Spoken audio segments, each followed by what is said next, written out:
اس لیے قرآن مجید میں ہے کہ جو لوگ جہنم میں جائیں گے ان سے فرشتے پوچھیں گے اور تمہیں جہنم سے بچانے والا کوئی نہیں تھا، تم کیا کرتے تھے جو جہنم میں آ گئے؟ تو وہ کہیں گے لم نکو من المصلین، ہم نمازی نہیں تھے، ہم بے نمازی تھے، اس لیے ہمیں جہنم میں بھیجا گیا۔ تو جہنم میں جانے کی جو بڑی وجہ ہوگی وہ بے نمازی ہونا ہے۔ اس لیے ہمیں نماز کی پابندی کرنی چاہیے اور نماز کو بہت اہتمام کے ساتھ پڑھنا چاہیے۔ عورتیں نماز میں سستی کرتی ہیں، گھر کے کاموں کی وجہ سے نمازیں قضا کر بیٹھتی ہیں، یہ بہت بڑی کوتاہی ہے، اس سے بچنے کی ضرورت ہے۔ اور ایک نقطہ یاد کر لیجئے کہ اگر نماز پڑھنا اور یا کوئی کام کرنا دو آپشن سامنے آئیں تو ہمیشہ نماز پہلے پڑھیں، کام کو پیچھے چھوڑیں۔ لوگوں کی عادت ہوتی ہے اور جی یہ کام کر لیتے ہیں پھر نماز پڑھ لیں گے، نہ نہ نہ، یہ بڑی غلطی ہے۔ پہلے نماز پڑھیں پھر کام کریں۔ عورتیں یہی تو کہتی ہیں میں مہمانوں کو چائے دے دوں پھر نماز پڑھ لیتی ہوں، اور مہمانوں کو چائے دیتے دیتے نماز قضا ہو جاتی ہے۔ میں یہ کام کر لوں پھر نماز پڑھ لوں گی، اور اس کام کے کرتے کرتے نماز قضا ہو جاتی ہے۔ تو عورتیں یہ بات توجہ سے سنیں، جب نماز اور کسی کام کے درمیان چوائس آئے تو کس کو چوز کرنا چاہیے؟ نماز کو چوز کرنا چاہیے، نماز کو مقدم کرنا چاہیے۔ ہم نماز کو چوز کریں گے، اللہ اس کے بدلے دنیا کے کاموں میں ہماری مدد فرما دیں گے۔ ہم ایک مرتبہ پشاور سے واپس اسلام آباد کی طرف آ رہے تھے، راستے میں عصر کا وقت ہو گیا، اول وقت تھا۔ میں نے دوستوں کو کہا کہ بھائی نماز کے لیے روکو، پہلے نماز پڑھیں گے پھر آگے سفر کریں گے۔ مسجد چھوٹی سی تھی، 10-12 بندے نماز پڑھ سکتے تھے، اور 5-7 تو ہم ہی تھے۔ ہم نے نماز پڑھنی شروع کی، اتنے میں ایک اور گاڑی والے آ کے رکے۔ 4-5 بندے تھے، سب داڑھی والے، ایسے لگتا تھا جیسے جماعت میں جانے والے بندے ہوں۔ ان میں سے 2 بندے گاڑی میں سے نیچے اتر آئے کہ نماز پڑھ لیتے ہیں۔ ایک نے کہا یار چھوٹی سی مسجد ہے، تنگی ہوگی، آگے کوئی 50 میل کے فاصلے پہ ایک بڑی مسجد ہے، وہاں جا کے نماز پڑھیں گے۔ تو اس کے کہنے پہ جو مسجد میں آئے تھے وہ بھی واپس چلے گئے اور وہ گاڑی والے چلے گئے۔ ہم نے نماز پڑھی، نماز پڑھ کے ہم اسلام آباد کی طرف روانہ ہوئے۔ ہم 5 کلومیٹر آگے آئے تو ہمیں پتہ چلا کہ وہ جو کار میں چند لوگ بیٹھے ہوئے تھے ان کی گاڑی کا ایکسیڈنٹ ہوا تھا، کار بالکل تباہ ہو گئی تھی، اور کھڑے وہاں لوگوں نے بتایا کہ اس میں سے 2 بندے فوت ہو گئے تھے۔ اب بتائیں کہ ان لوگوں نے وقت کی نماز ادا نہیں کی تھی۔ اگر چھوٹی مسجد میں نماز پڑھ لیتے اور پھر موت آتی تو وقت کی نماز ادا کر کے موت آتی، اب ان کو نماز پڑھے بغیر موت آ گئی۔ اس لیے جب نماز کا وقت آئے پہلے نماز پڑھیں پھر باقی جو بھی کام ہے وہ کریں، اور اگر اس طرح کریں گے تو اللہ مدد کریں گے۔ ایک عرب کا واقعہ سن لیں، میں اپنی بات کو مکمل کرتا ہوں کہ وہ دیہاتی آدمی تھا اور اس کا نہری پانی کا معاملہ تھا اور زمین میں پانی دینے کا مسئلہ تھا۔ تو بیوی نے کہا دیکھیں فصل خشک کھڑی ہے، آپ پہلے پانی دے دیں اور پھر آپ اگر نماز کا وقت بچے تو جائیں، ورنہ اگر جمعہ کا ادا بھی ہو گیا تو کیا فرق پڑتا ہے۔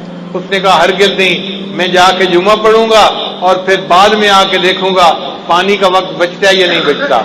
دونوں وقت ایک جیسے تھے، ادھر جمعے کا وقت تھا، ادھر پانی کا وقت تھا۔ خیر بیوی چپ ہو گئی۔ اب جب وہ جمعے کے لیے نکلنے لگا نا تو پتہ چلا کہ ان کا جو اونٹ تھا وہ کہیں بھاگ گیا تھا۔ تو بیوی نے پھر شور مچایا، دیکھیں ہمارے پاس اونٹ اتنا قیمتی ہے، سواری کے کام آتا ہے، اور ہم دوسرا اونٹ تو خرید نہیں سکتے، اونٹ کہیں کھل کے چلا گیا ہے، ابھی تو قریب قریب ہوگا، آپ اونٹ کو ڈھونڈ لیں مل جائے گا، جمعہ بعد میں پڑھ لینا، زور پڑھ لینا اور اونٹ کو تلاش کر لینا۔ اس نے کہا کہ نہیں، میں پہلے جمعہ پڑھوں گا بعد میں آ کے اونٹ کو تلاش کروں گا۔ وہ بندہ خیر جمعہ پڑھنے چلا گیا۔ اللہ کی شان دیکھیں، جب جمعہ پڑھ کے گھر واپس آیا کیا دیکھتا ہے کہ اونٹ دروازے کے اوپر بندھا ہوا ہے۔ اس نے بیوی سے پوچھا یہ اونٹ کیسے آیا؟ بیوی کہنے لگی میں گھر بیٹھی آٹا گوندھ رہی تھی کہ مجھے باہر کتوں کے بھونکنے کی آواز آئی۔ میں نے گھر کا دروازہ کھول کے دیکھا تو میں نے دیکھا کہ 4-5 کتے اس کے پیچھے لگے ہوئے تھے اور یہ اونٹ بھاگتا ہوا اپنے گھر واپس آ رہا تھا۔ جب یہ دروازے کے قریب پہنچا تو میں نے اس کی مہار پکڑ کے دروازے کے ساتھ باندھ دیا۔ اللہ نے کتوں کے ذریعے سے اونٹ کو ویسے ہی گھر پہنچا دیا۔ اس نے کہا چلو اللہ نے میرا ایک کام تو کر دیا، اب میں جاتا ہوں اور جا کے زمین کو پانی بھی لگاتا ہوں۔ اللہ کی شان، جب وہ پانی لگانے کے لیے گیا تو کیا دیکھتا ہے؟ اس کی پوری زمین کو پانی لگا ہوا ہے۔ وہ بڑا حیران کہ یہ پانی کیسے لگ گیا میری زمین کو۔ ابھی وہیں کھڑا تھا کہ اس کا جو ہمسایہ تھا نا دیہاتی، وہ آیا ذمہ اور کہنے لگا بھئی مجھے معاف کرنا، میں نے اپنی زمین کو پانی لگانا تھا، میرا نمبر پہلے تھا، آپ کا نمبر بعد میں تھا۔ جب میں نے اپنی زمین کو پانی لگایا تو میرے اور تمہارے زمین کے درمیان جو سوراخ بنا ہوا تھا نا وہ کھلا ہوا تھا، مجھے اس کا پتہ نہیں تھا، میں اپنی زمین کو پانی لگاتا رہا، جب لگا کے دیکھا تو تمہاری زمین کو پورا پانی لگ چکا تھا۔ اللہ نے جمعہ کی نماز پڑھنے کے بدلے اس کی زمین کو پانی بھی لگوا دیا اور اس کے اونٹ کو بھی واپس گھر پہنچا دیا۔ ہم اگر نماز پڑھیں گے اللہ تعالیٰ ہمارے کاموں کو سنواریں گے اور ہماری سرپرستی فرمائیں گے، اس لیے نماز کو اہمیت دینی چاہیے اور ہرگز قضا نہیں کرنی چاہیے۔